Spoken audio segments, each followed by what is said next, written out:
It's bringing to life cinematic images from hypothetical films that could have existed, based as inspiration from different things in the past, like golden age of cinema stuff, tiki culture, exotica music, just beautiful places. What this is a huge experiment to see what kind of cinematic visuals I can create.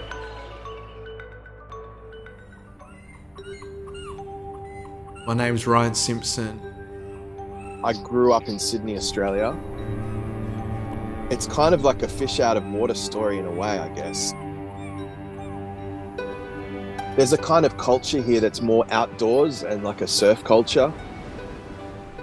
And I've always been interested in the arts as long as I can remember. Some of my earliest memories is just like the family putting on the White Album with the candles on and the lights off. And that's where it started. I've been trying all my life to make films. I was so inspired by that idea that you could create this thing that you thought was real temporarily. You were in that world for that little while.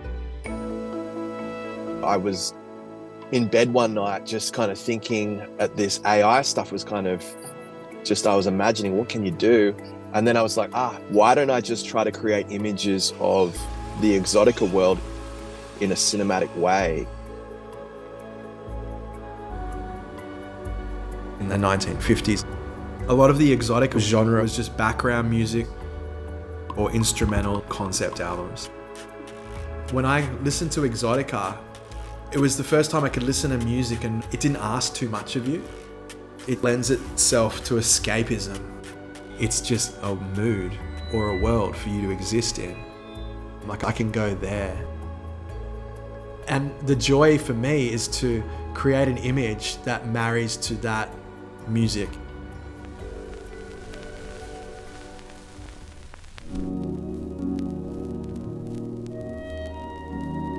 I'm using AI software that creates images based on prompts that you enter in. So I'll sit down at the computer and I'll just start listening to Exotica tracks, coming up with like a music video in my mind of what I saw that track to be. If I type in Louise Brooks, it's looking at images of that era and it's kind of dissecting those images and it comes back with a reinterpretation of that. I would have had other keywords in there that probably would have prompted it, like Art Deco or maybe Golden Age or something.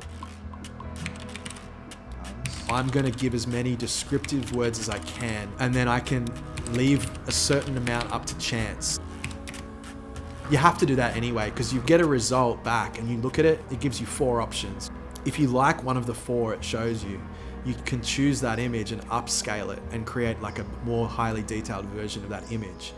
If it's not what you're looking for, you can re-roll, or you can click on it and do a variation of this image.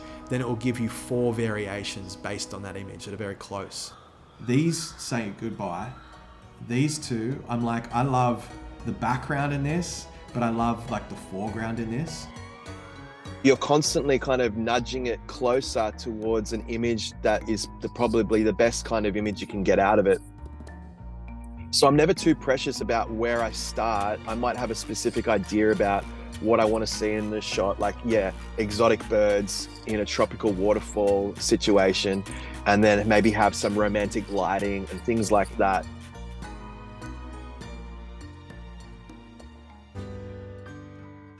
I'm not currently working in any kind of film industry or creative thing. By trade, I just work in the garden to get money. I don't think I could work necessarily in the creative industries. It's a different way of operating. I might be more of a solitary figure, working by myself maybe, I'm not sure. I do meditation, that's how I got into this whole thing. You know, I want to be the most creative I possibly can.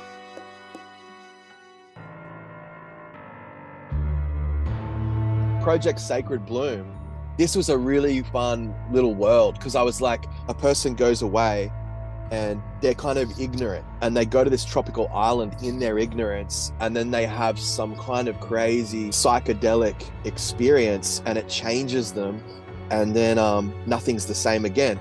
But it's about the knowledge of this ancient island, and that's what revives this person to awareness or consciousness. And I was like, what if there was like this kind of intelligence within whatever this flower was that was this sacred elixir that they were trying to use as like a new technology, and it was like communicating with people. It's a new way of creating, right? So when we look at something that's a finished product, like a photograph, we think, oh, the person who made this put all the thought and they're totally responsible for everything inside the frame. Whereas this is different. Like that image of the tiki witch, it's referring to things that exist. That's how the data set's collected, like on all these images that exist. So it kind of knows the language of photography or cinema stills and things. Now what we're trying to do is provide it with prompts to get that out of it. There's definitely a point where it melts your brain the way that you can know that you could infinitely go on a chain of image generation that's always going to give you something new and fresh and like another way of looking at something that you've entered in. It can give you like an existential crisis. If I can see anything, if I can observe anything, what does all this mean? You know, if I wanted to go out and shoot a hula girl on a tropical beach, I would have to go through so many things in the physical world to get that result. And so the ability to just click a finger and then it comes up like that, I feel like what happens is your brain gets flooded with all this dopamine. Thinking that like I've somehow been here and done this when I haven't.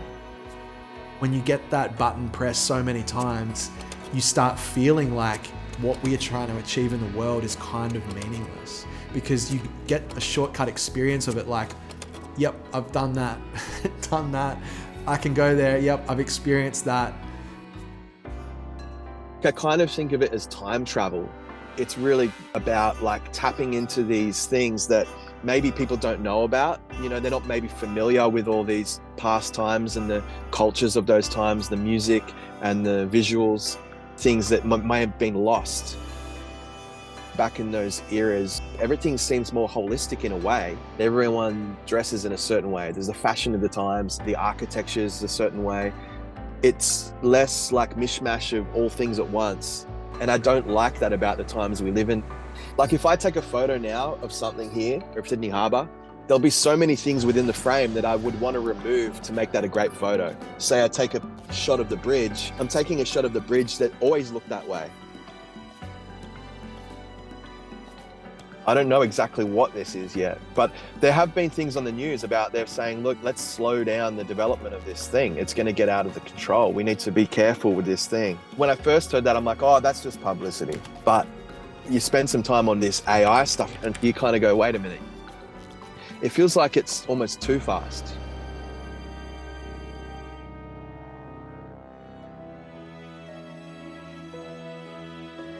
The more I learn about consciousness and like ideas and holding an idea and intention in your mind, and then that being the bait that brings in things and reality into your world.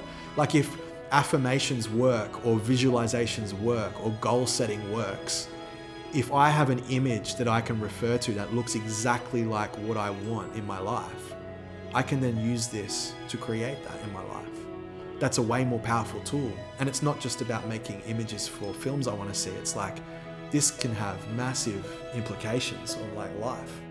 If you can give people a tool, like you've got an idea and this idea is completely translated to an image for someone else to see, and you're someone who doesn't have the literacy or the education or whatever, but you have this AI thing and it's given you something very close to your idea, isn't that like what the whole struggle in the whole world is? It's like we misunderstood each other. You were trying to say something, but I misinterpreted it. It closes the gap in communication like that. I can say, it looks like this is what I saw. And I don't think we've ever been able to do that before. I guess that's why we create, isn't it? We want to reflect our own ideas and interests into the world, and then can look back at it and go, that means something. something in there is meaningful to me. My friend used to joke and be like, oh, what's the meaning of life? And I would just be like, it's so that we should create art, and then thousands and thousands of years in the future, aliens will find what we made and watch it. That's what the meaning of life is. It's like a joke answer, but I was thinking about it the other day and I'm like, there's a lot in that, because why are you alive? Well, to create. And then what's it for? It's for a higher intelligence to judge it at a later time.